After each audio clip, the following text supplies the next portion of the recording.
Hey, what up, guys? We're gonna play some Dungeons and Dragons: Warriors of the Eternal Sun on the Sega Genesis or Mega Drive if you live anywhere but the United States. The Goblin Wars lasted 13 moons. This opening made my jaw drop as a kid. Set the mood. Duke Hector Beric is forced to retreat to his castle. The goblins mass for their final assault. Our ways will pass from the earth by nightfall. Let the bards praise our courage.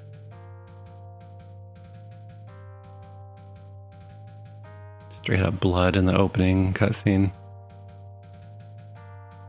Before the goblins attack, the earth begins to tremble.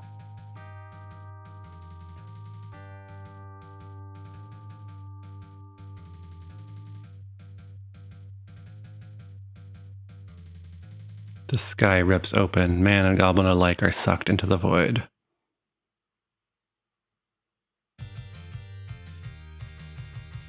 The music is so good. The castle has been transported to a valley with impossibly high cliffs. A red sun flares, circled by floating continents. The horizon appears as the bottom of a basin. We're going to create a party. Okay, I'm going to pause there for a second. So, just kind of introduce, this is basic Dungeons and Dragons, or Beck Me if you're in the know. My older brothers always played advanced Dungeons and Dragons. They couldn't be bothered to mess around with basic or expert or anything past that. Meanwhile, my life changed when I got that rule cyclopedia. I still have a rule cyclopedia. I think I got rid of mine at one point, and then at another point I'm like, no, what am I doing? I need this. So if you're familiar, and probably you're not, I guess, and this game was a lot more popular in Europe. Not the Sega Genesis game, but the Beck Me Dungeons and Dragons rules. So, oh gosh, I guess I have to explain. So, it was Dave Arneson and Gary Gygax, and I apologize if I get things messed up, but their sort of disparate ideas came together to create what became known as Dungeons and Dragons. And so it came out of their wargaming, yes. Originally it was chainmail, and then it was like, hey, what if we run a war game in a dungeon? We actually started off with only 3 classes. It was basically fighter, cleric, and wizard. And later we started adding other classes like thief or whatever they called it back then. But basically, Gary Gygax went and wrote the Advanced Dungeons and Dragons rules. And don't know if it was Gary or Dave. I think both of them are dead now, and I don't want to speak ill of the dead. What's past is past, but basically, Dave Arneson should have gotten royalties on anything that was called Dungeons and Dragons. Gary Gygax called it Advanced Dungeons and Dragons, and the argument was made that that doesn't count as Dungeons and Dragons. There was some sort of settlement, and what eventually it ended with TSR, the people who did Dungeons and Dragons, would continue having a Dungeons and Dragons line, which Dave Arneson would continue to get royalties from. But the Advanced Dungeons and Dragons line would be Gary Gygax's thing and TSR's thing. So we have the original white box Dungeons and Dragons. And then the next generation, which we call First Edition, it's Advanced Dungeons and Dragons First Edition. And then we have Dungeons and Dragons, basic rules, expert rules, companion, Master, Immortal, but a lot of people just called it Basic Dungeons and Dragons. And because it had the title Basic, people like my brothers had no interest in it. And the crazy thing is, by the time BECME was done with all the optional rules, it was just as complicated, if not more so, than Advanced Dungeons and Dragons. For example, Advanced Dungeons and Dragons, they'd say, oh, well, the fighter can have 3 attacks every 2 turns if they have a weapon proficiency, blah, blah, blah. Well, BECME, sometime, I think it would have been either Companion or Master, came out with a very complicated weapon proficiency system where you could have different maneuvers you were doing. You could do like 3d6 damage with a single sword strike. It was pretty wild. Anyway, I played mostly with my friends when I was kids. I played BECME. And I, as a kid, I messed things up a lot, but whatever, we had fun. And so I kind of followed the world a little bit as well. This game uses those rules, which is why I'm explaining all that. And it is set in the Hollow World. And so when it describes, there's some sort of a teleportation event that takes the castle to a new place. The horizon looks like the bottom of a basin. There's a sun that never sets. That's a Hollow World. And what it is like when a culture is about to get wiped out, the immortals of Mystara, usually Hollow World is associated with Mystara, the basic D&D world. If a culture is about to get wiped out, the immortals might choose to take a sampling of this culture and plop it down inside the Hollow World, which is inside of Mystara, literally a Hollow World.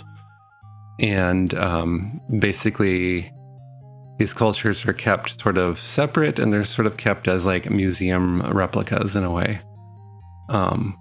So I don't know what makes our culture unique, but the immortals have decided to plop us down inside the Hollow World. That's our premise here. Okay, and I am going to do what? Always play female characters when possible. So we'll have a female fighter. Let's see. There's going to be a lot of re-rolling. I don't know. I might cut that part out. We'll have a female fighter. I have to give her a name before I move on anyway. Boy.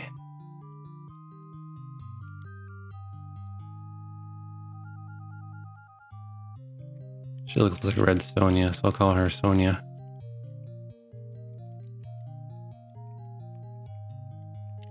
Okay, we'll come back to her because we're not done with her. We are going to want a cleric. Game is obnoxious without a cleric because healing. And she always made me think of Tatiana from, I think it's the girl's name from Ravenloft. I always name her Tatiana.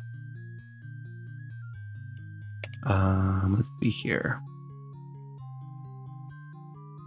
Now, yeah, you need at least one cleric. You could do either fighter or dwarf. They are almost interchangeable. The difference is the dwarf is going to get capped off at a lower level than the fighter. That was a basic D&D thing. And the dwarf gets a couple other abilities which don't play a huge role in this game, so that's why I'm going with the fighter. That and the female dwarf is, she's not the best looking in the world. Plus she's got a beard in the sprite, so whatever.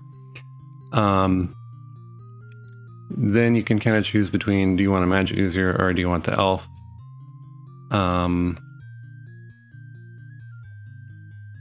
The elf basically is basically the fighter, but not quite as good of a fighter as the elf or dwarf. I'm messing that up. The elf fights, but not as well as the warrior or dwarf. the elf casts magic as well as the wizard. The elf gains levels incredibly slowly and gets capped off at level 9.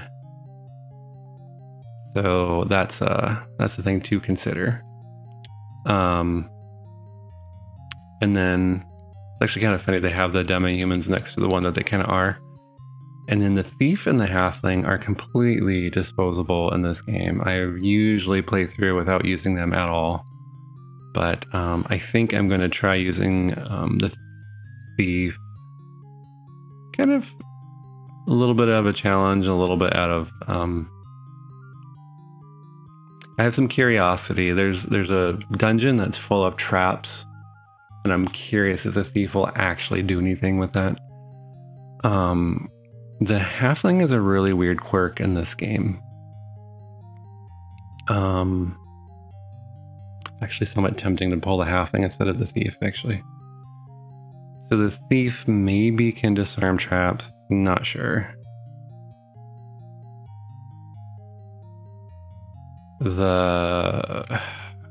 Sorry, it's really hard to explain all this.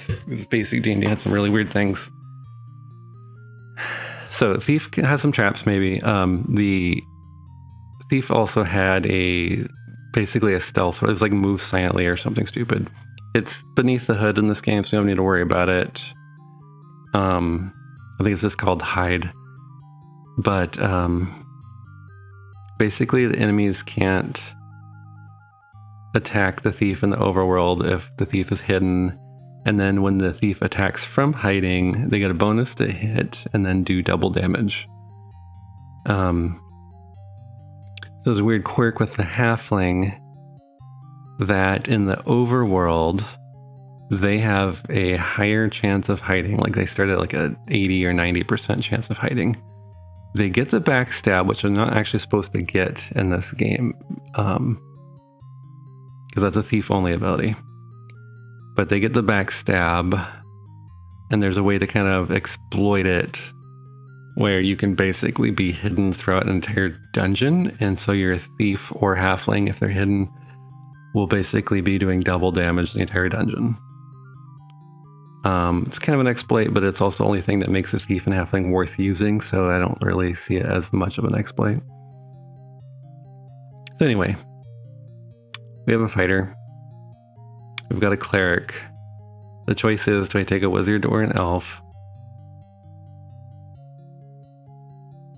That's not an easy choice. I think I'm actually going to go with elf. The elf actually will get capped off at a lower level, and so the wizard would have more options later in terms of spells. But we don't really need those high-level spells to beat the game. Okay. So then it's down to... The elf says, give me a name.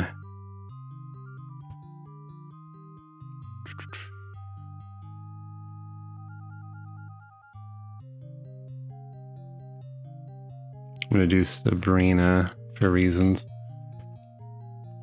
Thinking of a friend of mine. And then, yeah. Now the other thing I could do is double up fighter, double up cleric. Doubling up wizard / elf does not make sense because there's a limited number of scrolls for certain spells. Or should I get a thief? I'm going to go with thief because I do have some curiosity about. And she's got a cool portrait, which actually matters to me. She looks like a kitty. Kitty the rogue. Okay, now I could start the game now, but you might notice that my stats are absolute trash. So this is where I'm probably going to stop recording and just sit here and re-roll for a while because it's going to take a while, but I can explain what I'm going for and then we'll take a little break, I guess.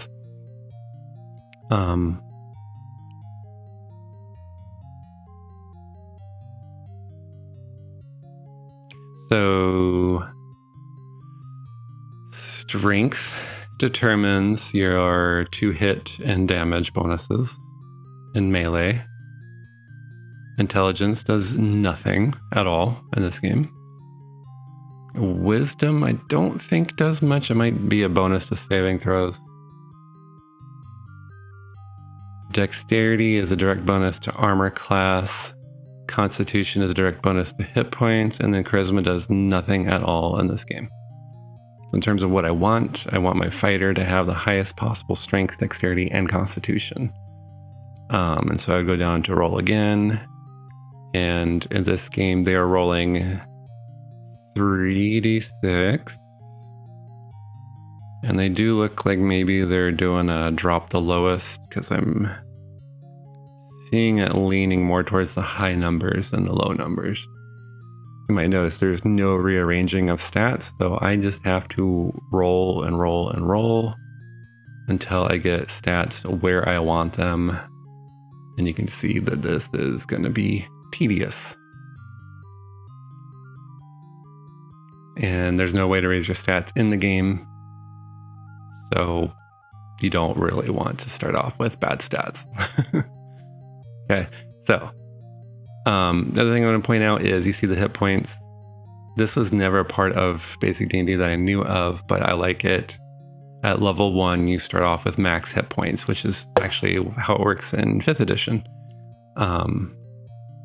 After that, you roll hit points every level, up to level 9. After level 9, you only gain like 2 hit points per level, I think, something weird like that. And then the hit dice is different in this game too. Fighters are 1d8, clerics are 1d6, elves are 1d6, and thieves are 1d4. So if we look at my thief, with her constitution bonus, she only has 6 hit points. So. And there is nothing about death saves or anything. You hit 0 hit points, you're dead. Anyway, so yeah, I'm going to roll and roll and roll and roll, and I'll get back to you when I get some good stats. Okay, I rolled up some stats. I'll go ahead and show them to you in my reasoning.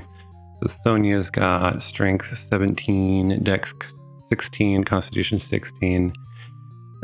That's a +2 to everything. So +2 to hit, +2 damage, +2 hit points. So that's just good and solid for her. Tatiana, wisdom doesn't really do anything, but clerics need to have it because they get an experience bonus. So she has wisdom 17, good enough. Dex 18, I liked that for the armor class bonus. And she'll probably be using some ranged weapons like slings. And then constitution's only a +1 hit point, but I think I can live with that. She'll be squishier than my fighter, but she's okay. Alright, the elf. Harder because there's more going on. So I did take Dex 18 for the good armor class and ranged attacks. And then everything else is basically, so strength is a +1 to hit damage. Constitution's a +1 hit points. And then intelligence is 16. I think the elf looks at the intelligence and dex for the experience bonus. And you might notice there's different level up rates. So a fighter needs 2,000 XP, cleric needs 1,500, elf needs 4,000. So it's kind of important that the elf levels up quickly, right? And then the thief levels up even faster because they're so pathetic in this game. And I made sure she had dexterity 18 and constitution 16 because those hit points are terrible for the thief in this game. And then hopefully the double damage will make up for the fact her strength is garbage. You might also notice that the gold is rolled randomly too. So that's the thing. And then I almost forgot, I was going to change their colors. I think we'll go with blue. Blue.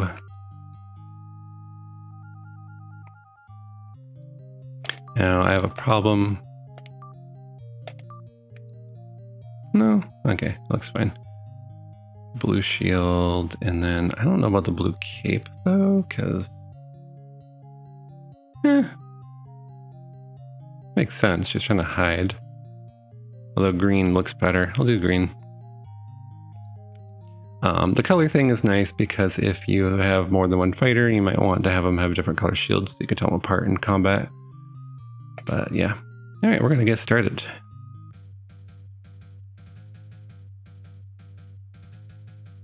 We are in a strange new world.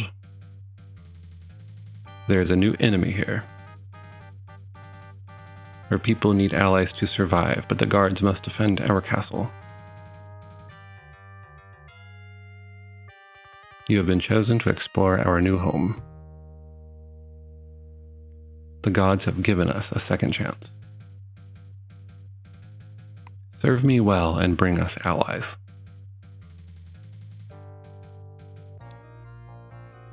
Alright, so we are pretty well never going to talk to the king again after this. Serve me well and bring me allies and I will reward you.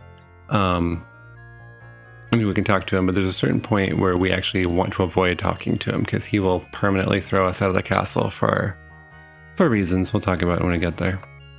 This guy, however, we have to talk to every time we explore something new. This is Marmillion, I believe is his name. He's like the wise man. We never see what he looks like, but he basically is the one who feeds us the story.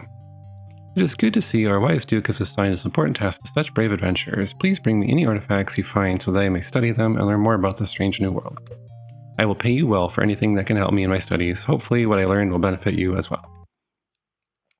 Yeah, the beastmen have a camp to the northwest.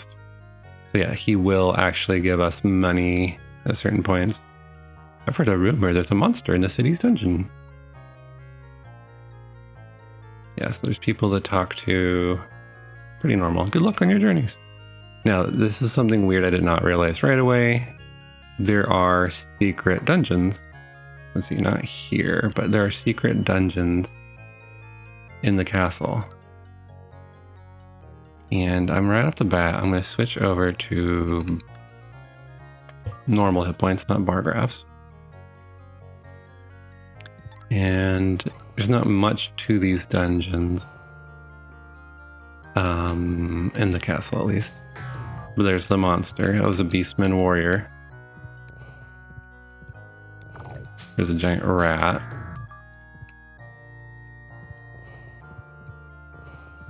But there's some pretty crazy starting equipment.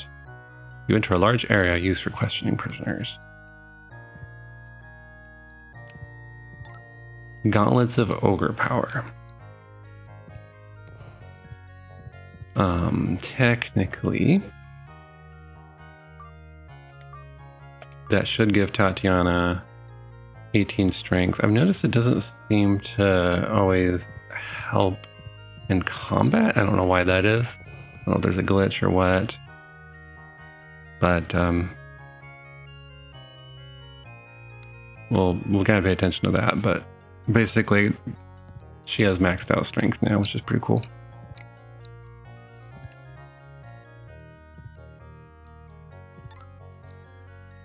Okay, there's like nothing in this one.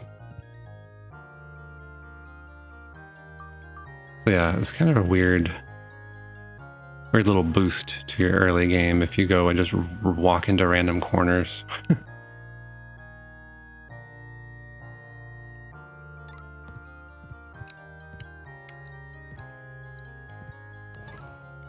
The noble family of Sperry Glen resides in this crypt. The noble knight Kenny Wing honors this crypt. You feel the eyes of the wizard Cassolare, who still haunts this resting place. The fiefdom of Lindstrom holds this crypt for future use. I think they're going to have some trouble with that. The remains of firelight to the west. Sabrina picked up the +1 chainmail. We're going to rearrange some things in a moment. You pick through the remains of King Alfred. I don't know why I'm allowed to do this, but I did it. Alright. Beware of the swamps. Now your movement speed is determined by your armor. A cleverly hidden door opens to a dusty cellar. Potion of healing. Potion of healing. Staff of healing.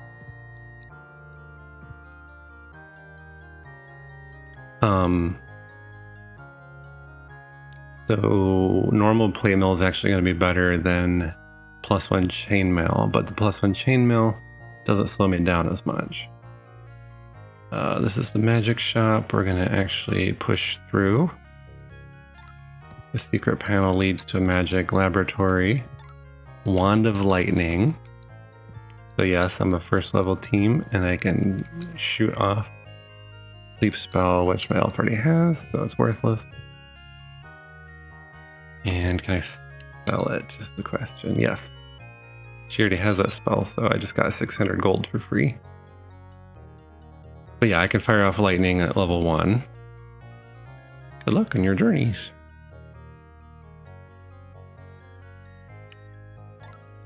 Trapdoor leads to a damp cellar. Rotten wood chips are ground into the floor. Kitty picked up the +1 axe.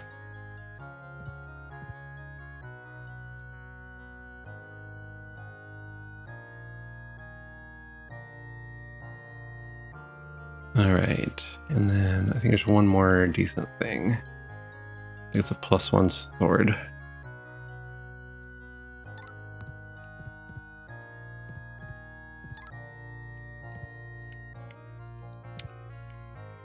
There it is, +1 sword. Okay. Alright, and then so we're going to redistribute all this stuff. I'm going to see if Kitty can use the sword, actually. Inventory, okay. Cool thing is you can assign different weapons and spells to different... you have 2 buttons you can assign them to. Yeah, okay. And then we need to get ranged weapons and then see how much money we have left for armor after that.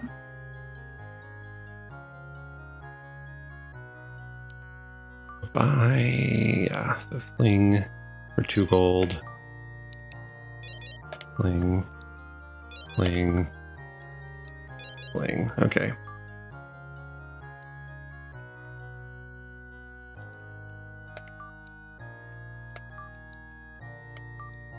Alright, now we all have ranged weapons. And we will sell the sword and the dagger. Okay, and then we'll see what we can do for armor.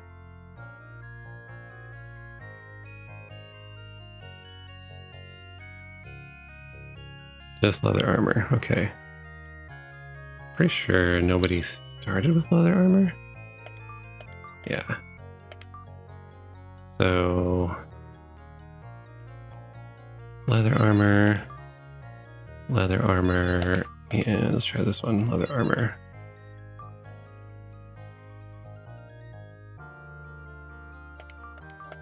That's pretty good. Okay, and then actually the fighter is going to be up front. So we're actually switch that one for that one. But once we get plate mail, we'll switch them back.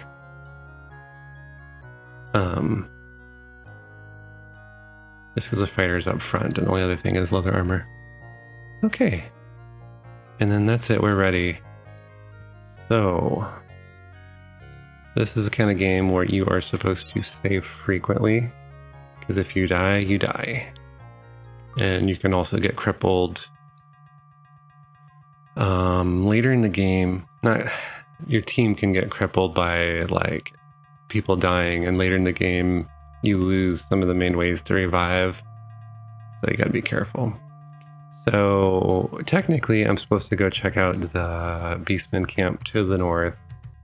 It's really not much to gain from it. Ooh. I'm actually just gonna avoid those guys. That's kind of the cool thing is you can see enemies on the world map, kind of lure them away. and just walk around them. So that's kind of cool if you're paying attention. So as we cross the bridge, says Katie and Tatiana are worried about crossing the bridge. And that's because across the bridge, the enemies get a lot tougher. Although at level 1, everything's tough. But we have a specific, not quite, it's kind of an exploit. We have a very specific thing we're going to do. As you know, if you've watched the channel before, I'm a level grinder, but I'm a smart level grinder. I want to go grind my levels in a place where it's easy and fast. And so here I am, level 1, and I am off to go grind. You can actually grind up to your highest levels if you want at this point. If you have the patience for it. I will probably get up to about level 5 or 6 or so. That's a dire wolf. Kind of nasty if it gets its hands on us or teeth on us.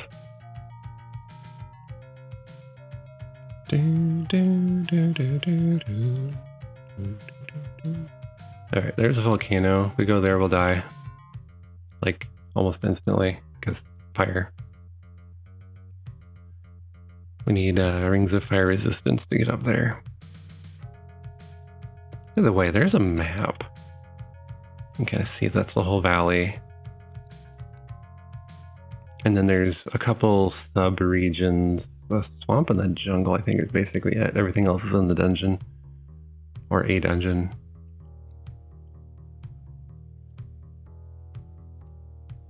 Alright, and the music changed again, so we once again got through another area. The music kind of gives you a cue as to what kind of random encounters you're going to bump into. Okay, and then here is, I'm going to have to save, because it's not going to go the way I want it to, I'm sure. But right here is a hidden cave. And right there is a fire giant. And the way the dungeon combat works, you can get tons of free hits on enemies if you know what you're doing.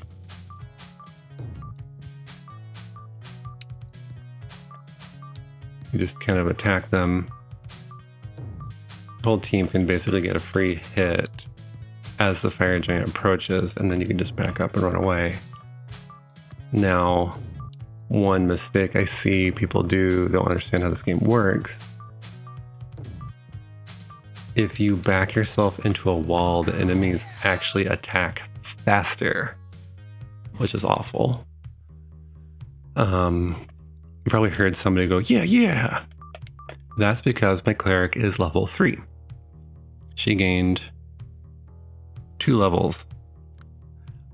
You don't share experience in this game. So she got the killing blow, and that caused her to go up 2 levels. So yeah, this is it. This is where we're gonna level grind. By the way, level 1 clerics can't even cast spells in basic D&D, so we just finally got our first healing spells now that she's level 3. But yeah, this is what we're gonna do. We're gonna just sit here and grind.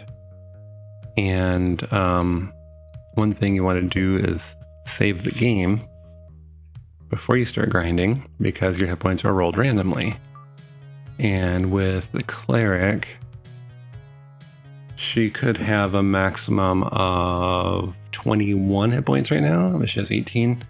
And at some point you have to say, okay, good enough, But if she'd gotten weenier level ups, then I'd be reloading. In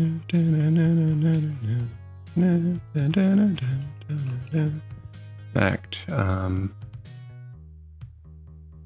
I still could, and it gets real tedious, but you can just sit there and kind of grind for the maximum. But I think I will not.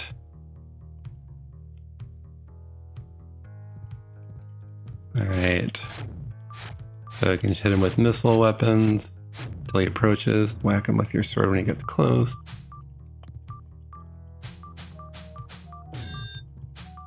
Notice I'm missing a lot. The 2-hit rolls are somewhat actually just sort of arcane and baffling in basic D&D. Thaco was not a thing yet. Well, we did do Thaco, but oh my gosh, I don't even want to get into this. So back then, the lower armor class was better. So you had to do this weird little calculation to figure out how you were going to hit. The reason we did Thaco was because there was a chart of what you could hit at each level. And it was very arcane how this chart worked.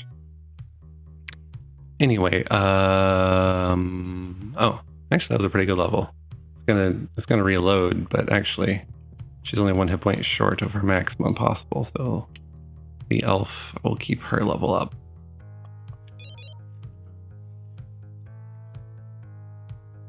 So yeah, this is where we're gonna grind.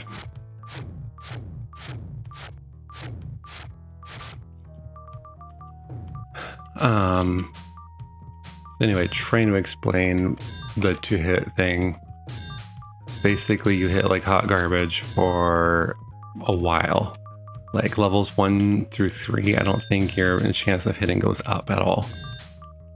Once you're at level 3... Oh. That was a good level up for the thief. We're definitely keeping that one.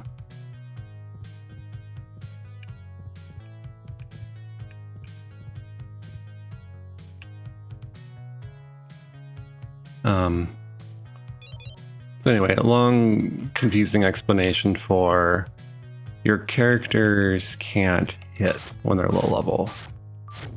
And then there's sort of jumps in how often they hit. At certain levels, they'll jump up quite a bit, really. I should get out the chart and analyze it, because I have not looked at it since I was a kid. I just remember it was super confusing and made little sense to me as a kid.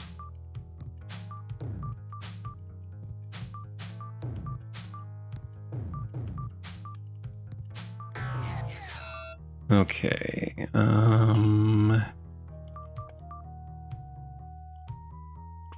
26 hit points. Your maximum could have been 30, but it's hard to roll that high. I'll go ahead and keep it. 26 hit points is fine with me. I don't want it to, I mean, this is already a little bit tedious. I don't want it to be even more tedious, you know? Okay, and everybody's gained at least 1 level. That's pretty cool. Alright.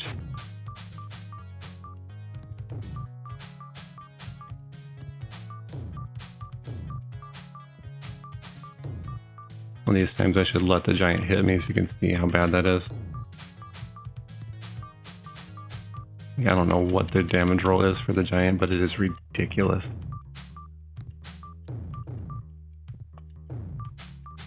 You might have called it basic D&D, but it was not easy D&D. Alright, I don't think that was a very good level up. No, I mean it was okay, but we could do better. And we really do need to do better with the thief having such a low hit dice in this game, so yeah, there will be some reloading, and it'll be kind of boring in that regard. And this is also why it's kind of important to have good stats to begin with, because this could be really bad and tedious if your stats are terrible stats.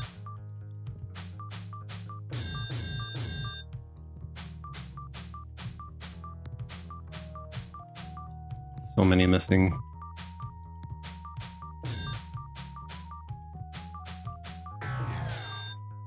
That was a really bad level up for the fighter, wasn't it? No, I'm confused. What was she? 26. She only got 7 hit points that level. She could do better than that. Okay. I'm going to show you something else before I reload. You can push through these, and down this hallway, there's a bunch of hellhounds. Alright. They're in the corner there, though. But as they approach, you can back up and just start shooting them a bunch. And the thing is they will like run and hide, kind of. Well, not hide, but they'll like kind of try to dodge.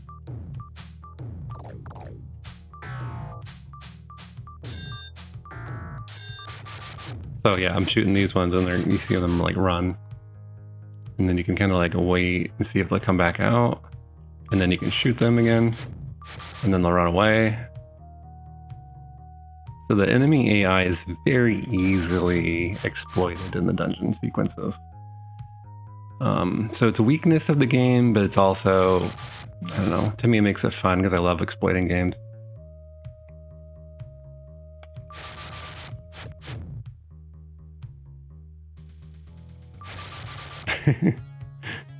So yeah, you have to decide, is it worth your time to go over here and fight these hellhounds, or is it just kind of pointless and just focus on the giant, you know? You might also notice I do not go any farther into the dungeon, and there is a reason for that. I'll have to explain later.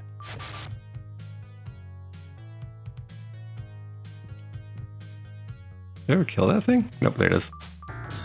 Alright.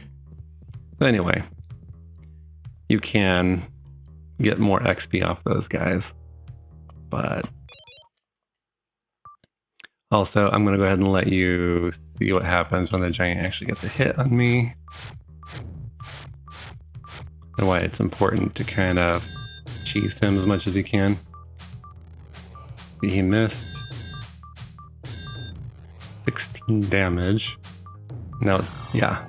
Another 16 damage, she's dead. 15 damage. Her eyes are bugging out. So if I stand and fight this guy, I just die one at a time. Right? Now, reviving is free, but I have to go back to the town to do it, and it's a pain, so blah. Alright, whoa, what is that thing? Some boars walking up on me right here. I haven't shown you this. So this is how the combat system works in the overworld. If you get the drop on the enemy, you actually get basically 2 free turns to just whack them. And then you can also use the terrain to confuse the enemy, because the enemy AI is pretty bad in the overworld too.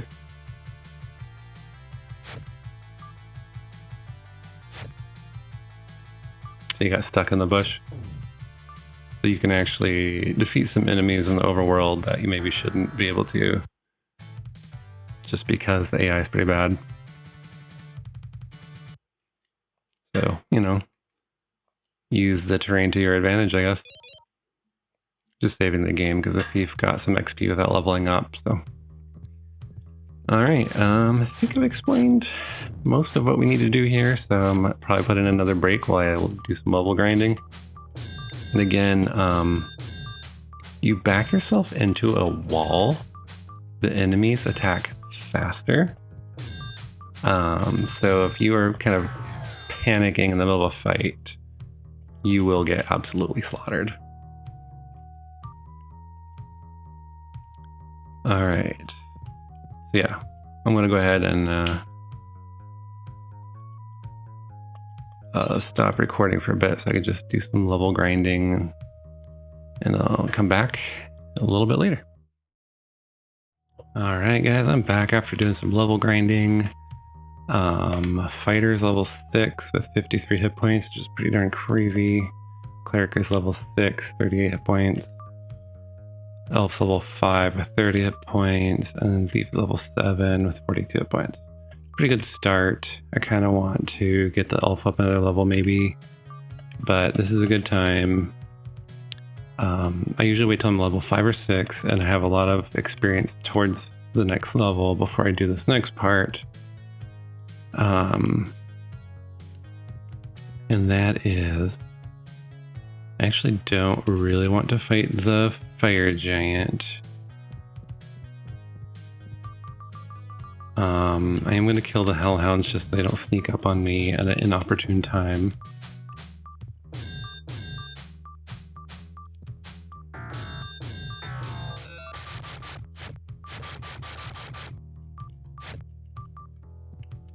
And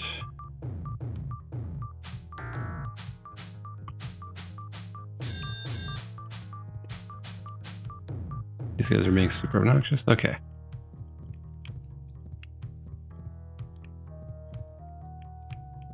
This dungeon, right down, no, not down there.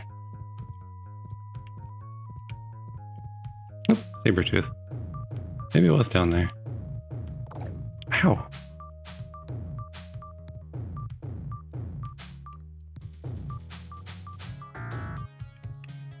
Okay. I think it was down there and I just got confused. No.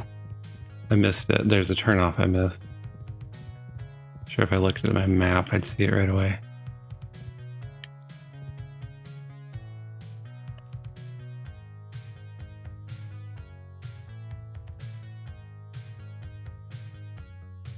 Oh, okay. Alright, so I'm gonna go west.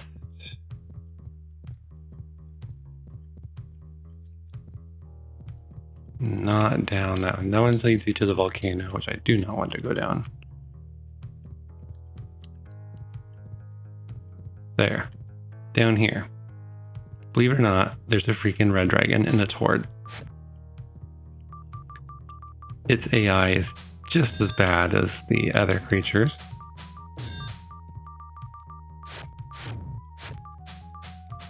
Which we're going to take full advantage of because this thing could wipe my entire group with one breath attack.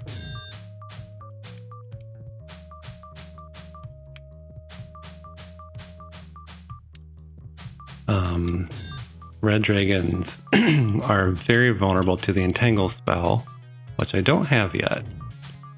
So you might want to wait until you have the entangle spell to do this.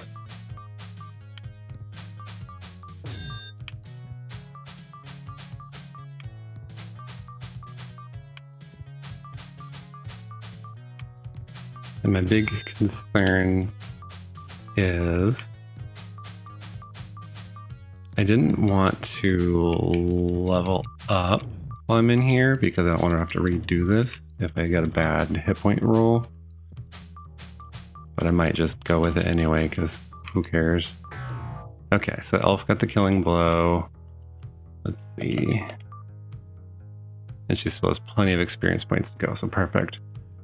Okay, so I got kind of turned around now.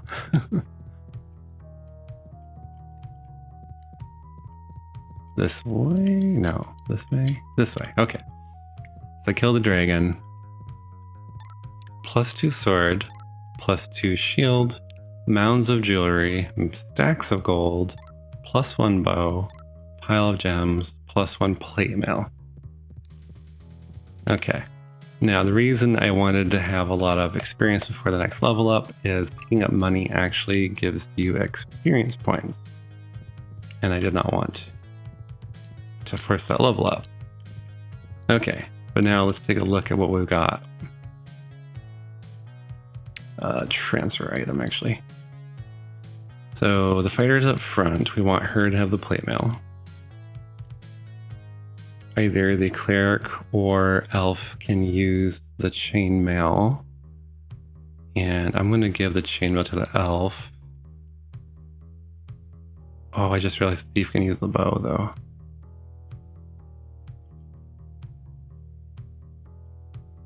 Huh. +2 sword to the Thief, +1 sword to the elf. And I'll give the chainmail to the cleric for now. And just to kind of balance it, I'll pop the shield onto the elf. And then let's go ahead and put in our new equipment. So +2 sword, +1 bow. Same. There, +1 sword. Okay. And yeah, so if you look at the fighter, -3 armor class is insanely good. That's going to carry me through most of the game. Armor class 1 is good, armor class 3 is good, armor class 4 is not great, but it's the Thief, so whatever. Okay. So we are pretty well set up. We could basically get all the way to the volcano. That's right, the fire giant's still alive. He was blocking the door, so we're just gonna have to push through eventually. And I know he won't level any of us up, so we're fine. But yeah, this equipment, the level ups I've done, basically don't need to level grind again until the volcanoes the next time where there's even reason to. We're gonna save the game. Actually, hold up. In a rest party, do you wish to use the cleric to use cure spells to heal the party? Yes. If you do not have a cleric, it takes days and days and days to heal up because it's like 1 hit point per day or something really ridiculous. We have a spell list. Basically, there's no good level 2 cleric spells. So I do bless. I have striking at the moment for level 3, and it does extra damage. It grants bonus damage to somebody. The other option is continual light, but I don't really like it that much. You cast it into someone's eyes, and then they get blinded.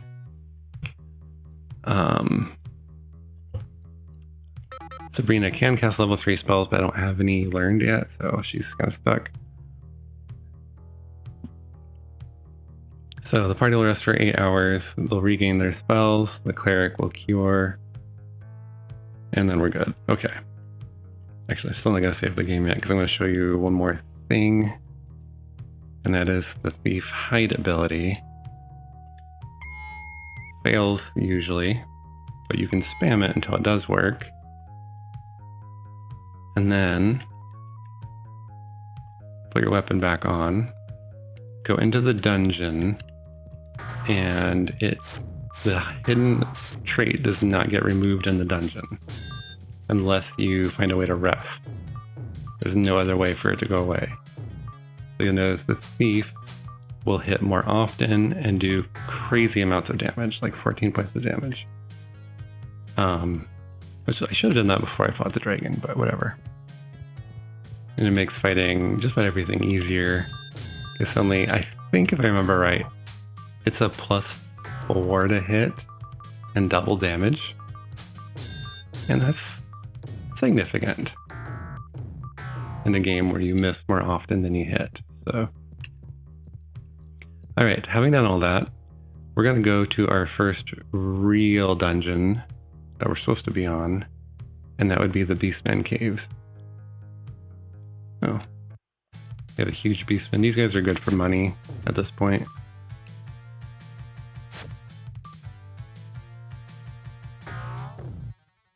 Yeah, so that's in the overworld. She gets +4 to hit, double damage, and then she loses her hidden trait. In the dungeon, for whatever reason, she never loses it. The weird thing, though, is that you can't, as far as I know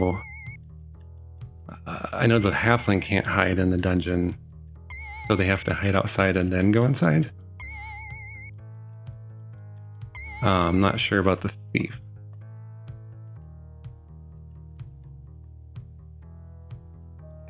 Alright, so the cave, you walk in, you see beastmen, you shoot them and kill them.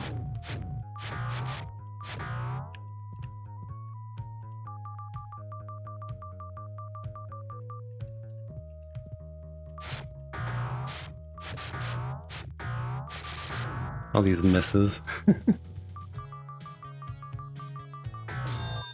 Alright, +1 axe.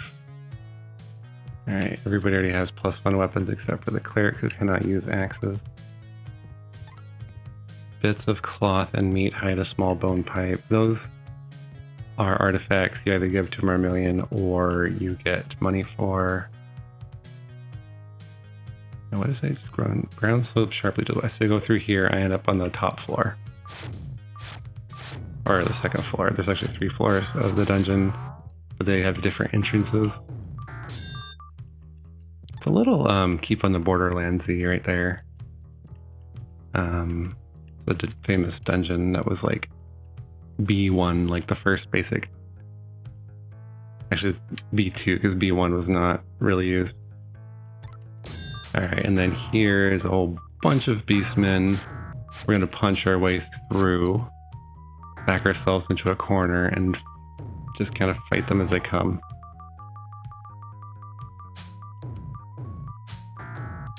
Keep in mind we're like way over leveled and should not have this good of equipment. There are more beastmen in the next room. There were more beastmen in the next room, you mean? There's another lieutenant. Okay, we've uncovered golden artifacts. By the way, when you hear that bloop and the text appears, you gotta read it because you cannot go back and read it later, as far as I know.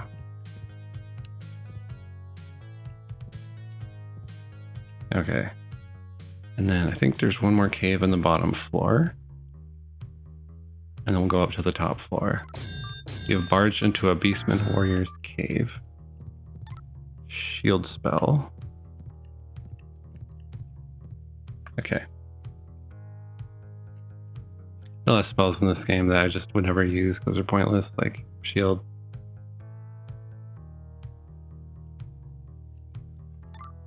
Smoke from a fire clouds your vision. The Kitty found a trap. The trap cannot be disarmed. Okay, so occasionally Kitty will see traps, but she failed to do anything about it that time. So you can barely see a woman warrior through the haze. The bronze-skinned woman snarls and attacks. Kakantizu.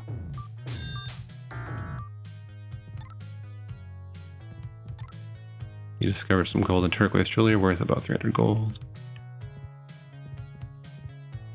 Don't really know what her story is, other than they're trying to show you that there's different cultures that we're bumping into. Alright, there's 2 caves up on the top floor.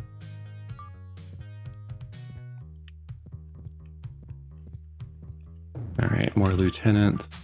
They're just jacked up beastmen, so...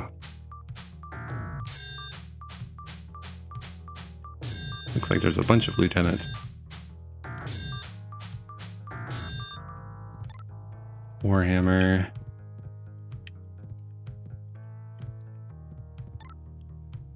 A large beastman rushes from the shadows and shouts, Aklongor, kill!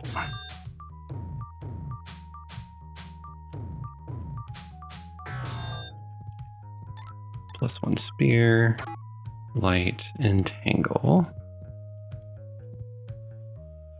Alright, I do have a bunch of junk, and then you actually have to drop... Oop, yeah, enemies coming our way. That's the captain.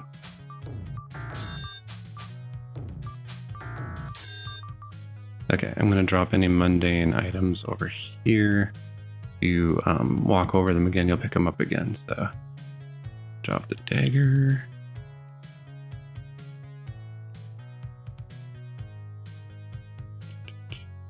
I'll drop the spear because they are worth almost no money. And I don't think the Warhammers are worth much either. Okay.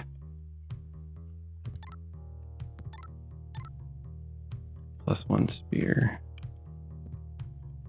We will drop the axe.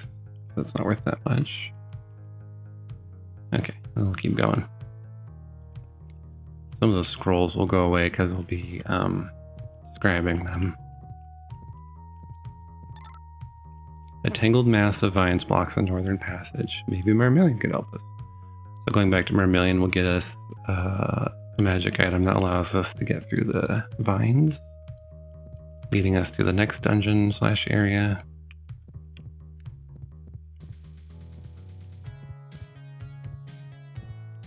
And we have one more dungeon to explore, and then we're done.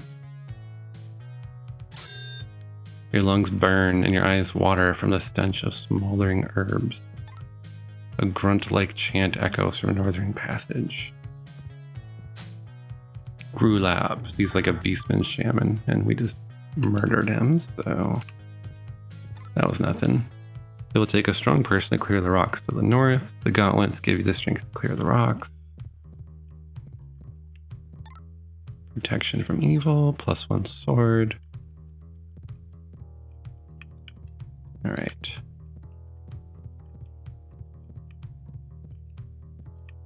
Got plenty of stuff to sell when we get back to town.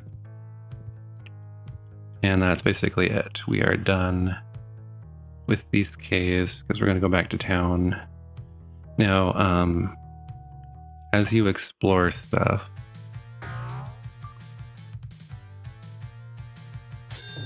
both as you uncover the story and as you gain levels, the town starts having more items in the stores.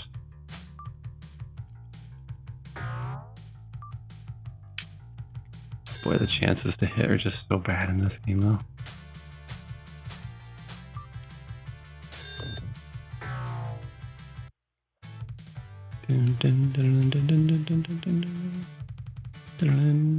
After a overworld fight, look on the ground to see if there's any items, because they'll just be lying on the ground. You don't automatically pick them up.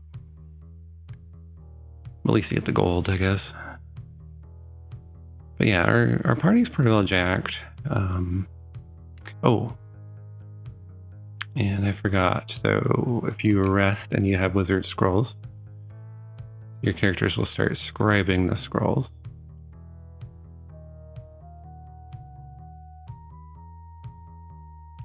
And Entangle is the one that I am most interested in.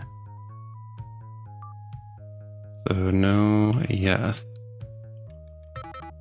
Entangle is OP busted.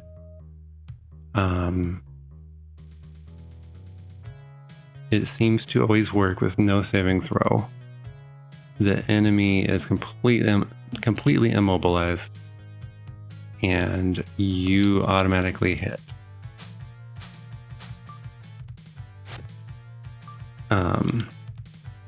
There's a red dragon at the beginning of the volcano, and late game level grinding, if you want just levels and no money, all you do is you walk in, cast Entangle on the dragon, and then kill him. Walk out the door, he respawns, you do it again and again and again until you're whatever level you want to be. If you want money, you need to actually wander the volcano overworld, finding dragons in the wild because they drop gold. But otherwise, it's the same thing. You entangle them, kill them, take their gold.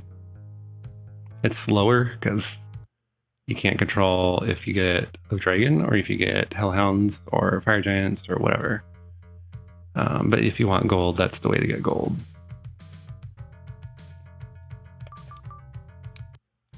Direwolf and hill giant.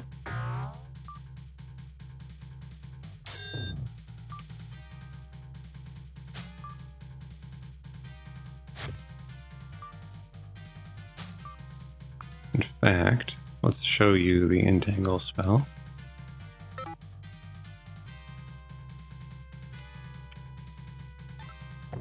So it automatically works.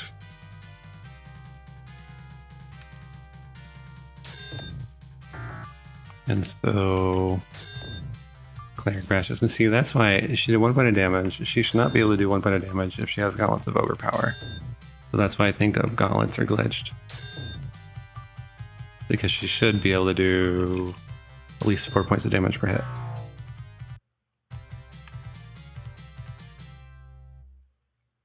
But yeah, Entangle is busted OP.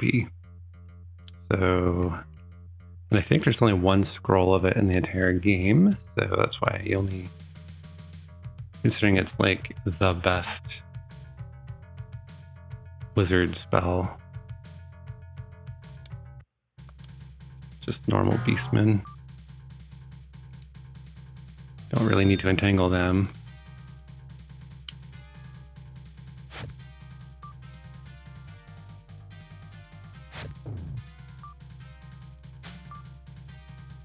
Notice my fighter cannot walk very far anymore, so.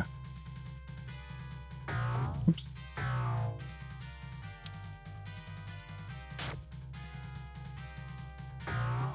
Now.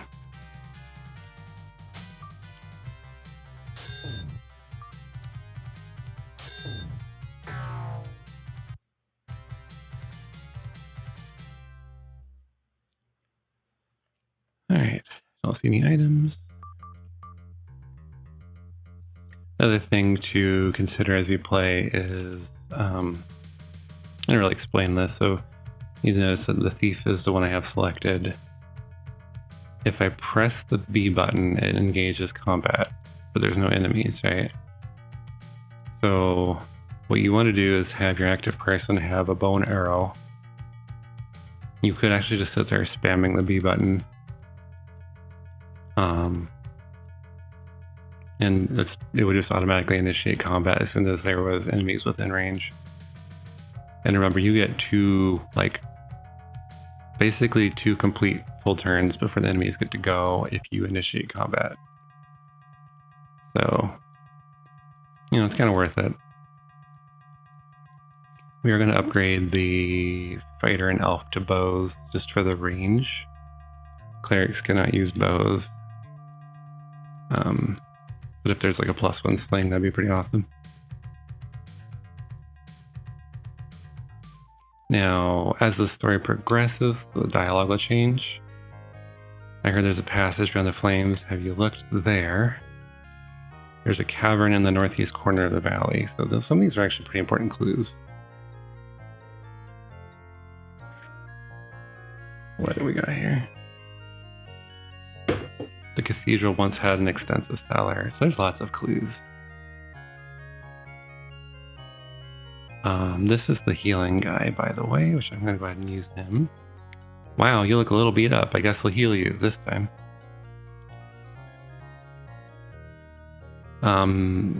That's a pretty weird thing for him to say, and we are supposed to be kind of taking notice. People start saying weird things. Look but don't touch. Show me your gold and I might consider selling something.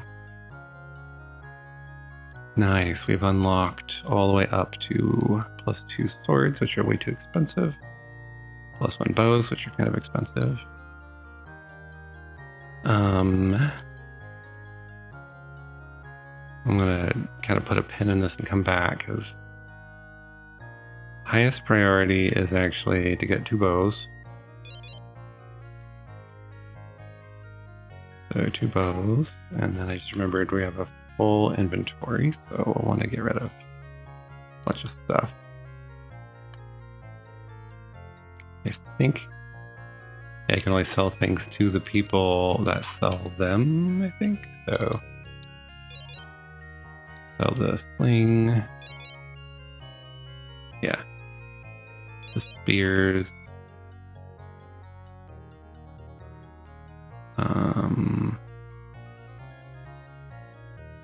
1,500. Sword sells for more. Sell that spear. And Sabrina, we're gonna get her a bow, so we'll get rid of her sling. There.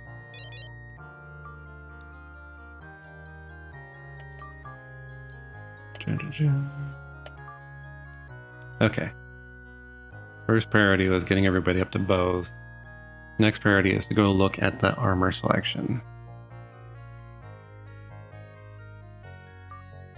And best value. So the crazy thing is +1 leather armor is more than plate mail. It is not even as good as the chainmail.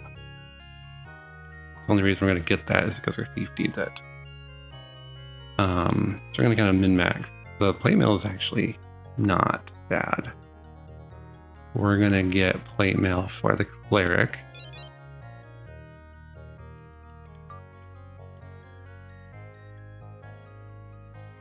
We'll give the chainmail to the elf, I think. Or actually, what should that chainmail sell for? Actually, I think we'll sell the chainmail and get plate mail for both the elf and the dwarf. Elf and the dwarf, elf and the cleric. And then we'll also buy the shield. That's the other thing. +1 shields aren't that expensive. So get that. And get that. Okay. So looking at what we're, what we got. Armor class -3, -2, -2, and then the thief is kind of boned because she can't wear armor or shields really.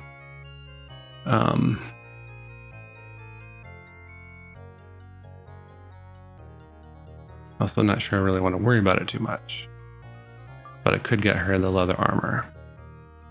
So let's come back in just a moment. We need to get rid of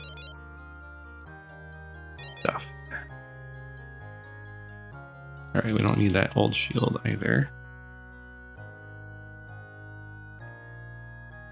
Okay, next priority is to get at least +1 weapons for everybody. There's certain enemies that need magic weapons to hit. Not usually a concern because they're undead, and there's not many undead in this game.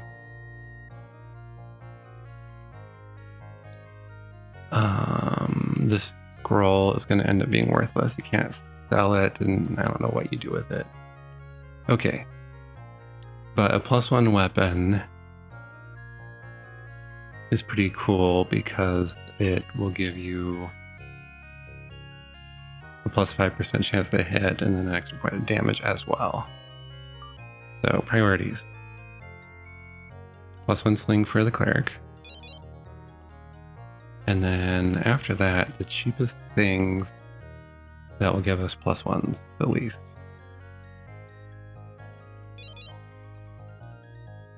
Okay. And this is where I'm going to have to be judicious.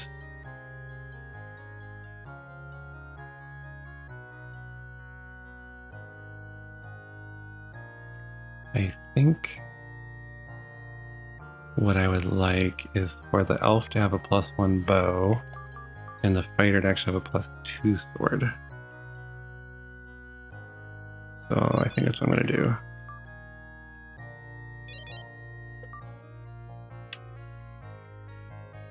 Okay.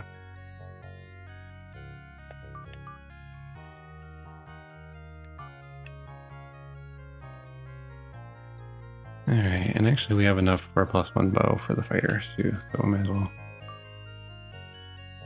Ooh, except I haven't looked at the spells.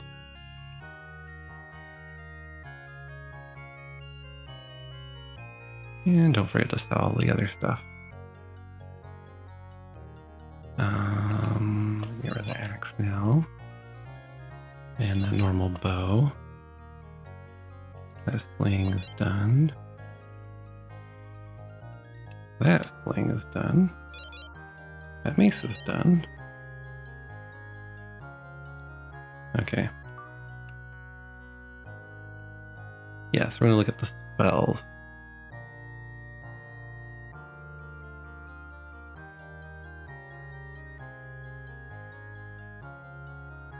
And magic missile would be nice, but not necessary.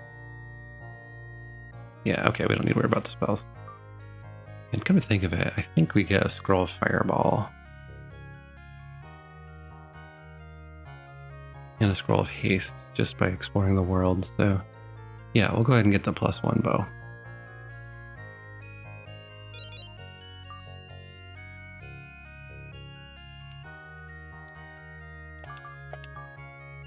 Alright, and then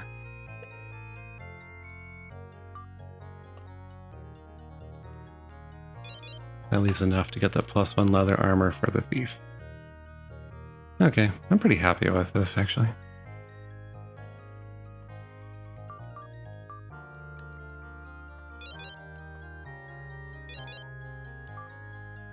That wipes out most of our gold, but that's not really a problem.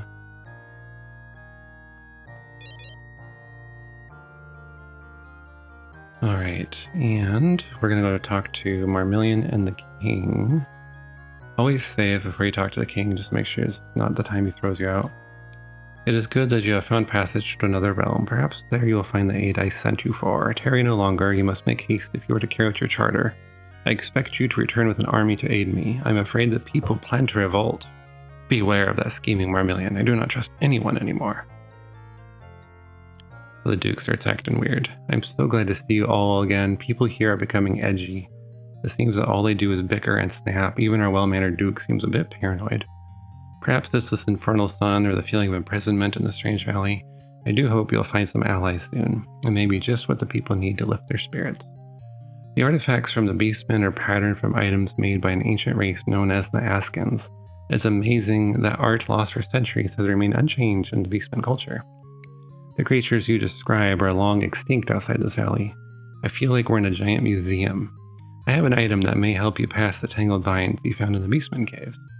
It is a withered vine that repels normal vines. I only have one, so guard it well. Please hurry, I fear we haven't much time. Alright.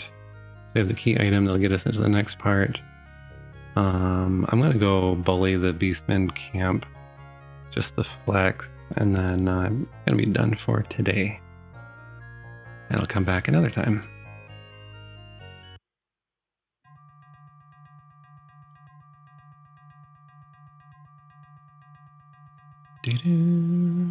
Boars.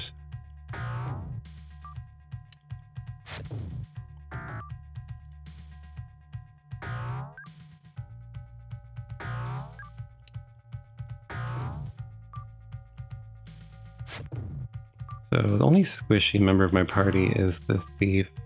She's got okay hit points at least, because of her constitution. Just her armor class is garbage.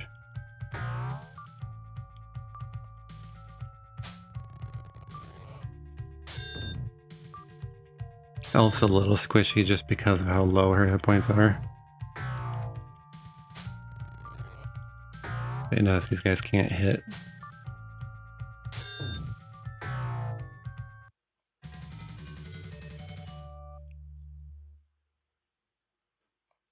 So yeah, back in these days, the ability of something to hit is directly related to their hit dice, which was like their level / hit points.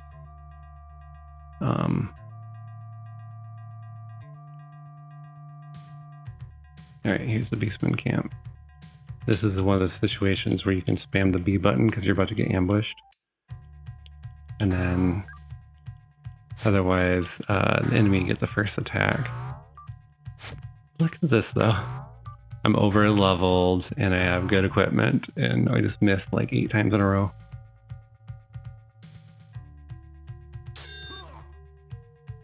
Oh no, not the thief.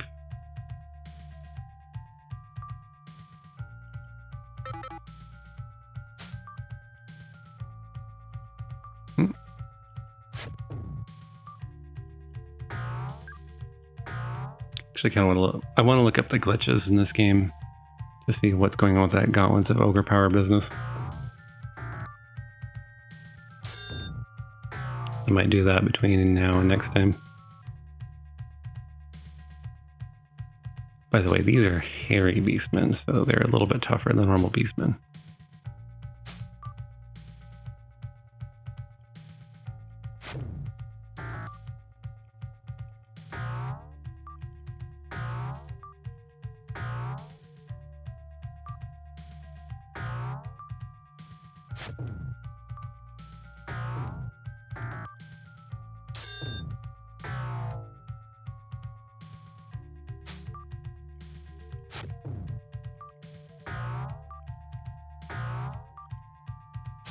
And yes, this is basically how D&D worked in the old days.